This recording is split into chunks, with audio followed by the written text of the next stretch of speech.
Hey everybody, welcome back to another Judgment commentary of Kaguya-sama, Love is War, Ultra Romantic. But today, we're going to be checking out episode 3. And last time, on episode 2, there were a couple of interesting segments there. For sure, the first one involved Ishigami and Miko, which segments involving those two are usually a good time. But this one was about the two of them trying to mediate their differences, because we've seen it, they don't get along very well despite the fact that they do actually have quite a lot in common and they have helped each other a lot behind the scenes. But even with all that, they still treat each other like garbage whenever they're around each other in person. So they tried to fix that. They tried to do some piece of garbage. So they tried to fix that using some basic friendship building techniques, only they weren't really cooperating with them very well. And in the end, they thought it was a fail until they realized that, perhaps the two of them actually do like each other, but they're doing that elementary school thing where they just pretend to hate each other because they're too afraid to face their feelings. And upon being told that theory, they just kinda shut down emotionally and became robots and were just like, oh yes, I do like you. So, mission success, I suppose. But then the next two segments were basically just one big segment that was split in two, and it was about Miyuki being invited to a karaoke mixer party, and of course, Kaguya was a bit concerned about that. She thought that some girl there might seduce him and take him away from her, so she sends Hayasaka in there to make sure nothing goes wrong. But then, something did go wrong, because Hayasaka decided to take this as an opportunity to get a second shot at Miyuki since she failed the last time she tried. Things were seemingly going fine all the way up until they actually sat down to do some karaoke, and Hayasaka was overwhelmed by Miyuki's awful singing voice. Because despite all the work that Fujiwara put into assisting him with his singing, she only was able to help him with that one specific kind of singing, and when he tries to sing, things like rap apparently, he can't do it at all. So Hayasaka probably won't be trying to take any swings at Miyuki anytime soon. Not after that. So congrats, Kaguya. He's still yours. But one last thing that I absolutely have to talk about here is the outro, because there was something really cool about it that I didn't pick up on that one of you told me about. Thank you very much. And it's that the entire outro is referencing that story that Kaguya tried to tell Miyuki to gauge if he liked her or not. About Princess Kaguya who flew off into space and she left her boyfriend an immortality elixir and he refused to take it and then just died. But if you remember, Miyuki's response to that was that the guy was being stupid and that he should take the immortality potion, wait for them to develop space-traveling technology, and then just go out and get her. And well, what did we see happening in that outro? Exactly that. He took the immortality potion, waited for them to develop space travel, went out, and saved Princess Kaguya. I completely missed that when I first saw it, but man, once you brought it up, I appreciated it so much. Especially because the outro was just Miyuki daydreaming it, which is just... it's so sweet, man. Touching. Miyuki friggin' daydreaming about the scenario that he set up about going and rescuing Princess Kaguya. Dang, man. So, last episode was really good, and the new outro is probably the best one in the series as of yet. I mean, I can't think of any that can really rival it, except maybe that one with Fujiwara, but that outro was more fun. This one was very sentimental. But in any case, let's just get started with episode 3 and see what it has for us. Why can't I hear it? Oh, that's right. God! So this was quite the interesting mix of segments today. We had some discussions about cheating, we got to learn more about Maki at long last, and everybody got to play another game, because I'm now realizing that they do that a lot actually. Like, they play a lot of games in the council. Like, all the time. But of course, the first thing they talked about was the cheating boundary that Kashiwagi had to set up for her boyfriend. But in the end, here's the weird thing. Like, he was cleared in her mind because he got her that fancy gold heart necklace, but that only explains why the two of them are out at that store. It doesn't explain the stuff the private investigator found of them at karaoke and then them studying together and stuff. He didn't explain that one.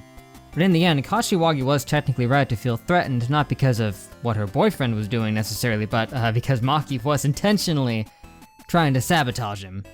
But unfortunately for her, it backfired, and she really, really loved it, to the point where they were just furiously making out. So much so that they had to censor it with that glaring light. But man, there was a lot of wrong going on Kashiwagi's side. I mean, she did violate his privacy massively by, figuring out the password to his phone, going in there, trying to rummage through it, and then she hired a freaking private investigator in there to try to look into him. The excessiveness. By the way, I do like that we did get Miyuki telling Kaguya to not look. Way to look out for her, man. Respect that. And then after 2 whole seasons of just seeing Maki in the background, we're finally seeing a lot more of her up close and personal. Because that's the thing, they never really addressed her that much, she's always been there from the beginning, just watching them as they were going out and dating and stuff. She was just there in the background, being all depressed looking. I was really wondering when we were gonna get to, actually hear her side of the story, and here it is. After all that time stalking him, she decided to finally make a move on him, and it didn't exactly work out, but, I mean, she did force him to cheat, under Kashiwagi's definition. But the newly added connection to Kaguya is one I didn't expect, but in retrospect, it actually does make a lot of sense. And despite the fact that she's like a second cousin 2 times removed or something like that? Yeah, second cousin twice removed. Like, the amount of actual relation that they would have there is not much, I don't think, but despite it, she has a lot in common with Kaguya. They are remarkably similar. But I also like that Ishigami was relating to her a bit. He had sympathy because they both have the problem of having to watch other people be in happy relationships while they have nothing. And now she has officially roped the 2 of them in to help break up Kashiwagi and her boyfriend. So we'll be seeing that again at some point, probably soon. Dang, after all that hard work given that fictional relationship advice, now they have to tear it all down.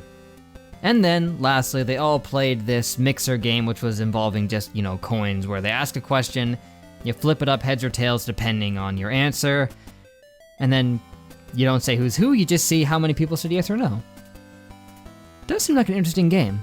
But Miyuki and Kaguya masterfully attempted to turn the tables on each other, as they always do every friggin' time, but it didn't work out.